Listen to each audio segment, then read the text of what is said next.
This is for Bert. If a parent discovers their child is using drugs or alcohol, what are the community resources they can access, and at what point should they reach out? Right away. Well, first of all of us here, you know, we're going to be here.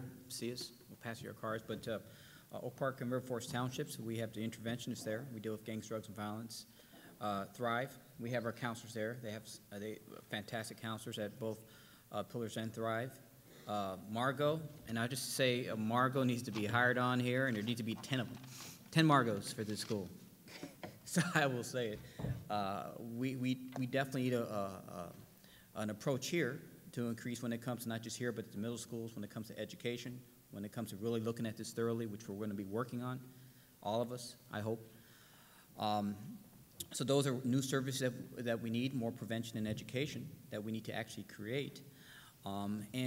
We need we've lost a lot of substance abuse counseling programs due to cuts to the state.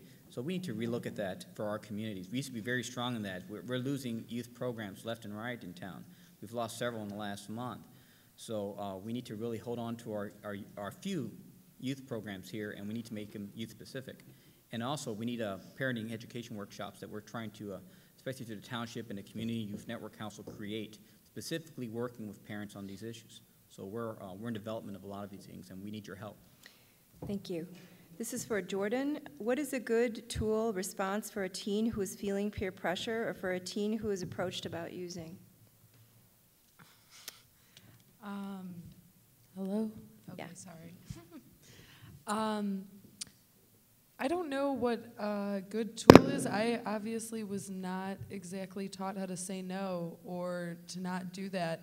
And I had to learn that when I got sober, but, you know, that's kind of different. It's, you know, I'm saying no for very specific reasons, but I mean, kids that say no will realize like how empowering that really is, but as far as like how to get them to say no, I don't know that either. I mean, if I did, I probably would not be here speaking to you.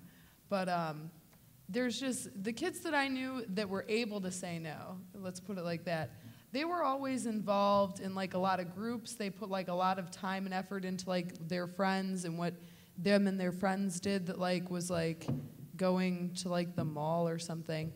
But those kids that had like a really high self-esteem of themselves and like high standing, like they felt that they had a high standing place, were much more likely to say no, like I really don't care what you think about me because I don't want to do it. And it was the kids I knew that I hung out with that didn't personally think that they had any worth or any real reason not to say no, or somebody needed to like them. I mean, that's like the instant like, F yeah, and I'm gonna put you under the table on this as well, even though I've never done it before. And I really think that it is kind of based on like a personal like self-esteem within yourself. It's not like a standard, you can't standard teach somebody how to say no to drugs and alcohol. That just seems ridiculous to me. But like, I think that it's really about like having good family values and stuff like that and being okay with yourself. You know, if your kids are depressed and they're not in therapy and then they get high and they feel good, I mean like that's pretty good therapy that doesn't cost a lot at first. Like as far as a child would think or a high school student. But yeah, I don't know if there's a standard way. I think it has to do with like making sure that your kids are okay with themselves because you're more likely to say no then. Thank you. I'm just going to read one more question, and this is from a kid, so I'm not asking you to announce this to the audience, but there's absolutely nothing, this is so depressing, there's absolutely nothing anybody can do to stop students from using illegal substances. I know it sounds horrible, but it's only the truth. More and more kids are using now. Your numbers are only the kids you catch. More than 50% of them are getting away with it. If you read this, I really appreciate it. Thank you. And how can we change this culture? How can we change the behavior? And where is the key to this? And I'm going to prevention. And that's something that we're not doing enough of in the community. You know, Thrive has a prevention program.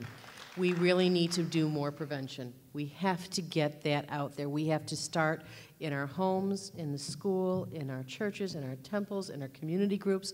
everywhere, starting with the word of this isn't okay in our community. Because the kids do believe that, and the kids believe that they're completely empowered, that they can use and want to use anytime.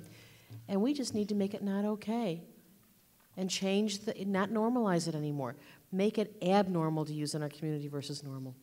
You know, and I go back to what I always say, how many times you're going to talk about this? Well, remember how many times you have to tell your kid to brush their teeth, right?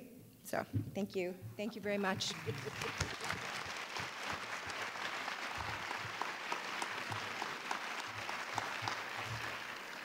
Thank you. Last question that came in as well. The invitation is to feel powerless.